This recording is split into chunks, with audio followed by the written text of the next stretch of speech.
She had never used a sidewalk before. That detail arrived later in the interview Jordan Turpin gave years after the rescue, and it is the kind of detail that stops a conversation cold.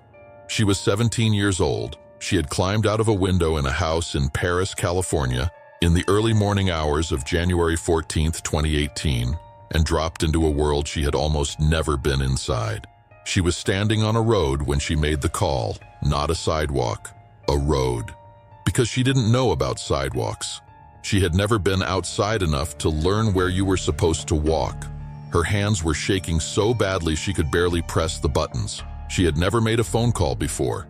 The phone was a deactivated cell phone she had found inside the house and hidden from her parents. She didn't know what medication meant. She didn't know what a police officer was. She was 17 years old, and she had spent most of her life inside a house in a California suburb. And when she dialed 911 and the dispatcher answered and asked what was happening, she said, "I just ran away from home. I live in a family of 15. We have abusing parents." And then she told the dispatcher what was happening to her brothers and sisters inside that house. "My 2 little sisters right now are chained up." The call lasted 22 minutes. A deputy arrived and found Jordan standing on the road, not the sidewalk, the road, looking far younger than 17, sounding far younger than 17, showing him photographs on the phone. Photographs she had taken inside the house. Photographs of her siblings chained to their beds. In less than 2 hours after Jordan dialed those numbers with her shaking hands, her parents were in handcuffs. David and Louise Turpin had 13 children. The youngest was 2 years old. The oldest was 29. When Riverside County Sheriff's deputies entered the house on Muir Woods Road in Perris that morning, they found all 12 of the remaining siblings inside, malnourished, filthy, some of them chained to their beds with chains and padlocks. The house was described as dark and foul-smelling. The children ranged in age from 2 to 29, but the 7 who were adults, who were technically grown people, legally independent, free to walk out of any door they chose, were so severely malnourished that the officers initially believed they were all children. A 29-year-old woman weighed 82 pounds. The older siblings looked like teenagers. Some of them sounded like small children. They had been allowed to shower once a year. They had been allowed to eat once a day, primarily peanut butter sandwiches, a frozen burrito, chips. While David and Louise bought fast food for themselves and ate full meals, the children ate once.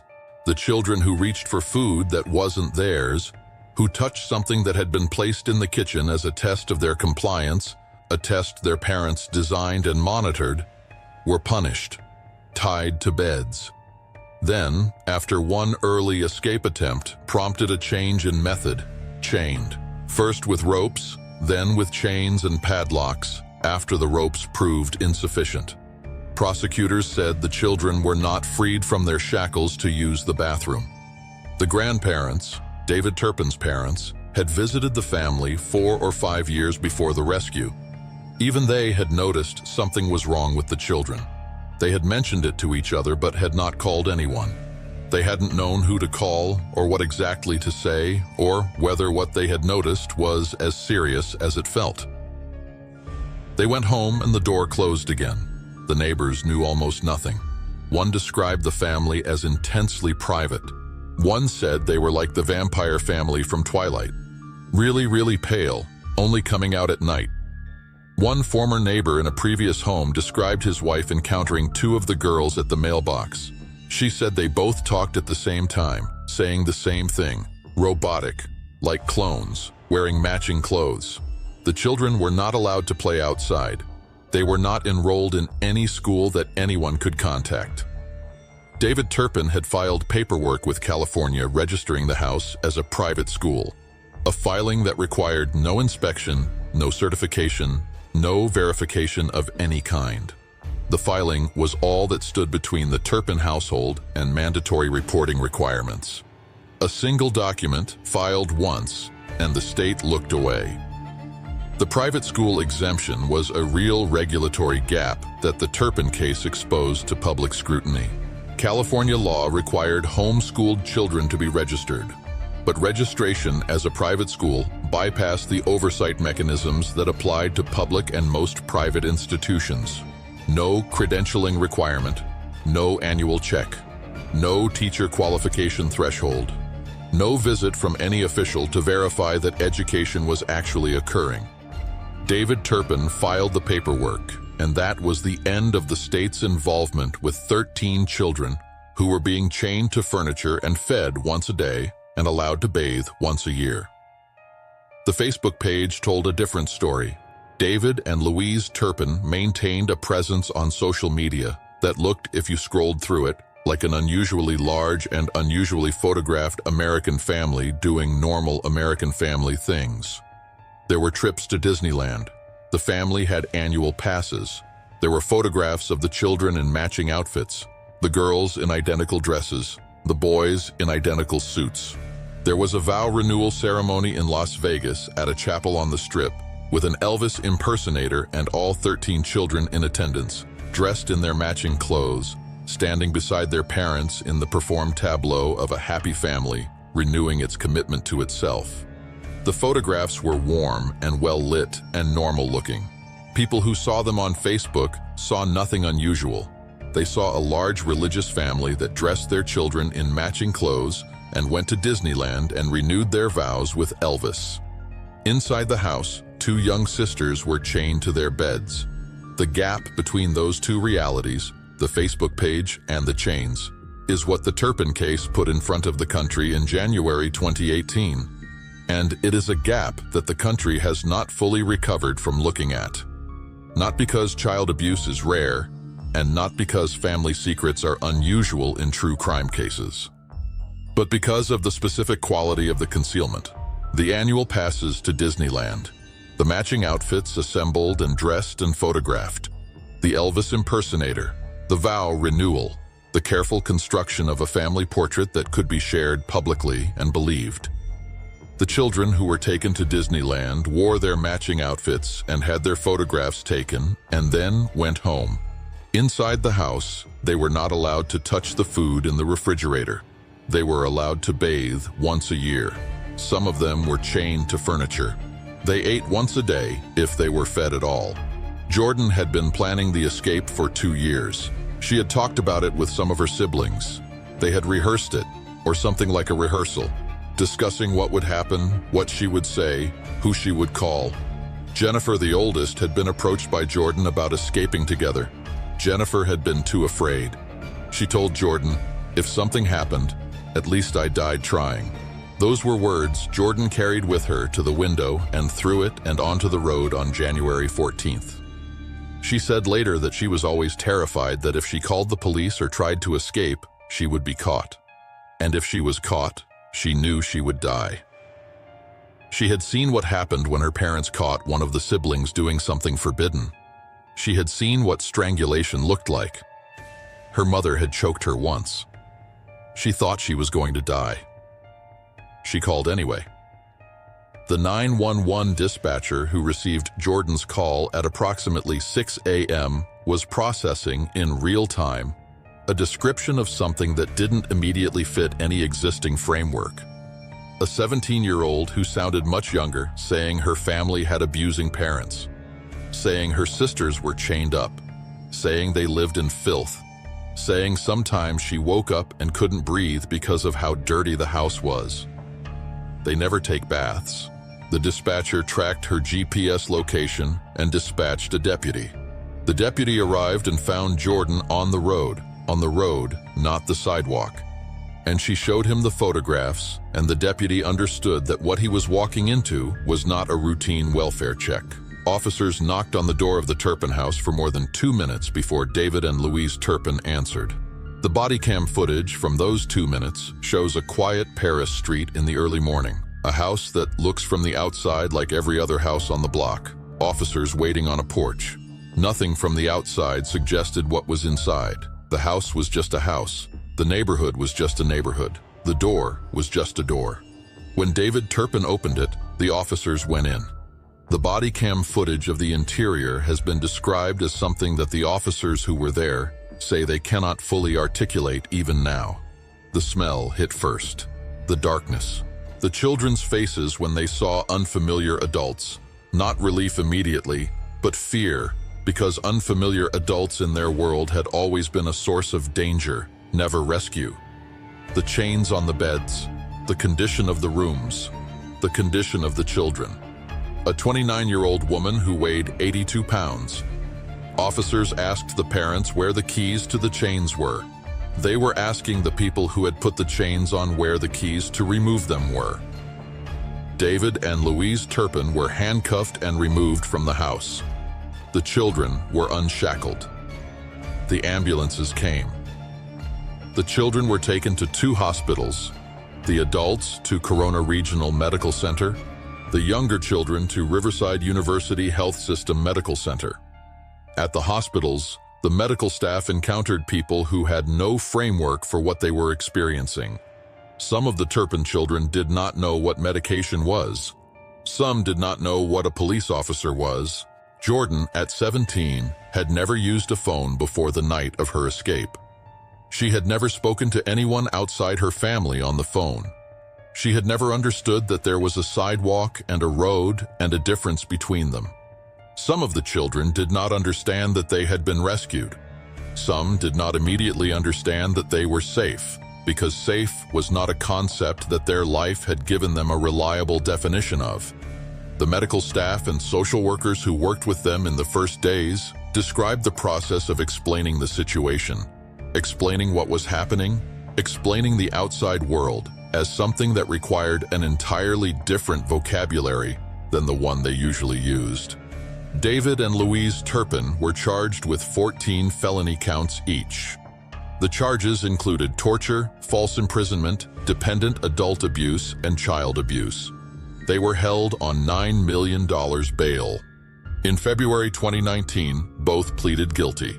They were sentenced to 25 years to life in prison. At the sentencing hearing, several of the Turpin children submitted statements. One sibling wrote, "You took away our childhoods, you stole our dreams, but you couldn't take our love for each other." The statements were read in a courtroom while David and Louise Turpin sat and listened. What followed the rescue was not a clean resolution. The 13 Turpin siblings were placed in foster care and other supervised living arrangements, and several of them subsequently reported being abused by their foster families as well. Some were placed in homes where the abuse continued in different forms: financial exploitation, manipulation, isolation. The systems that had failed to detect what was happening on Muir Woods Road also failed in some cases to protect the children after the door opened. A 2021 investigation found that some of the siblings were still struggling to access basic living necessities, still dealing with the aftermath of what their early lives had produced, still trying to navigate a world that had been entirely withheld from them for years or decades. Jordan, by 2022, had her own apartment. Jennifer, the oldest, married in 2024. Some of the siblings remained in contact with each other. Some found themselves in a different way, still navigating the consequences of the house on Muir Woods Road. The case also raised questions that extended beyond the Turpin household. The private school filing that had kept the children invisible to mandatory reporting systems was a real regulatory gap, a paperwork threshold that, once cleared, provided complete opacity. The neighbors who had noticed something off and not reported it. The grandparents who had visited and worried and gone home. The systems that had not intersected with 13 children in a house with chains and padlocks and once-a-year baths. Jordan and Jennifer Turpin gave interviews years later. They described what it felt like to be inside the house. Jennifer described their mother's volatile mood swings, the extreme punishments, the specific quality of not knowing from 1 hour to the next what the rules were or when they would change. Jordan described the planning, the fear, the 2-year calculation of risk versus staying. She described what it was like to drop out of that window into a world she had almost never been in. She hadn't known about the sidewalk. She had been outside a few times in her entire life. She had never learned where you were supposed to walk. She stood on the road and dialed numbers with shaking hands and told a dispatcher that her little sisters were chained up, and within 2 hours, her parents were in handcuffs. And within a few more hours, every single person who had driven past that house on Muir Woods Road and seen an ordinary suburb was learning that the ordinary suburb had contained something that redefined what ordinary meant. David and Louise Turpin had annual passes to Disneyland. They had 13 children in matching outfits photographed beside an Elvis impersonator in Las Vegas. They had a Facebook page that looked like a family. They had chains and padlocks in the bedrooms, and a 29-year-old woman who weighed 82 pounds, and a 17-year-old who had never learned about sidewalks, because she had never been outside enough to need to know. The photographs and the chains existed at the same address, inside the same walls, maintained by the same 2 people who smiled in both. That is the shape of the Turpin case. And it is the shape that stays with you long after the legal proceedings are over, and the sentences are imposed, and the children have begun, slowly and incompletely and with ongoing difficulty, to build lives outside the house on Muir Woods Road. The shape of a family portrait that contained, in its matching outfits and its Disneyland smiles and its Elvis impersonator vow renewal, not a family at all, but the performance of one, carefully maintained for the benefit of anyone who might be looking. While the door stayed closed and the chains stayed on, and the children ate once a day and bathed once a year and waited. Jordan climbed out of the window. She stood on the road. She called. There is one more detail that belongs in the record of this case, and it is the detail that the medical staff who received the Turpin children kept returning to in the days after the rescue. Not the chains, not the malnutrition, not the age discrepancy between how the adult siblings looked and how old they actually were. The detail was this: the children's affect when they were brought in was not what you would expect from people who had just been freed from years of captivity. There was no relief, not immediately. There was fear. There was confusion. There was a quality of looking at the adults in the hospital the same way they had presumably looked at every adult in their lives, waiting to understand what was wanted from them, what the punishment might be, how to be compliant enough to avoid the thing that had always come when compliance failed. It took time. It took weeks and months, and, in some cases, years, for the reorientation to begin. Some of it has never fully happened. Jordan said it in an interview, and it is worth keeping. Coming so close to death so many times had been what gave her the courage to go through the window, not hope, proximity to death. The calculation that dying trying was better than dying waiting. She stood on the road, not the sidewalk, because she had never learned there was a difference. She called with shaking hands because she had never used a phone. And in less than 2 hours, the door of the house on Muir Woods Road opened from the outside for the first time, and the people inside came out. They had annual passes to Disneyland, and they had chains and padlocks. At the same address, behind the same door. The case raised a question that California's legislature took up in the months after the rescue. How does a family of 15 people disappear from every system designed to find them? The private school filing was one answer. The absence of any required verification of that filing was another. The fact that Child Protective Services had never been called because none of the neighbors knew enough to call, and the grandparents who had worried had not called, and the children themselves had no access to anything that would have let them call, was a third. In the year following the rescue, California passed legislation strengthening oversight of private home school registrations and expanding the circumstances under which welfare checks could be triggered. The legislation was named informally with the Turpin case as its reference point. Legislation was passed. The sentences were imposed. The children were placed in foster care, and some of them were abused again, and some of them found their way, and some of them are still finding it. David and Louise Turpin are in prison where they will remain until they are eligible for parole, and the house on Muir Woods Road in Paris stands in a neighborhood that looks exactly as it always looked, on a street that a 17-year-old stood on one January morning and called 911 with shaking hands because she had never made a phone call before, standing on the road instead of the sidewalk because she had never been outside enough to learn the difference. That is the Turpin case. That is what was behind the door.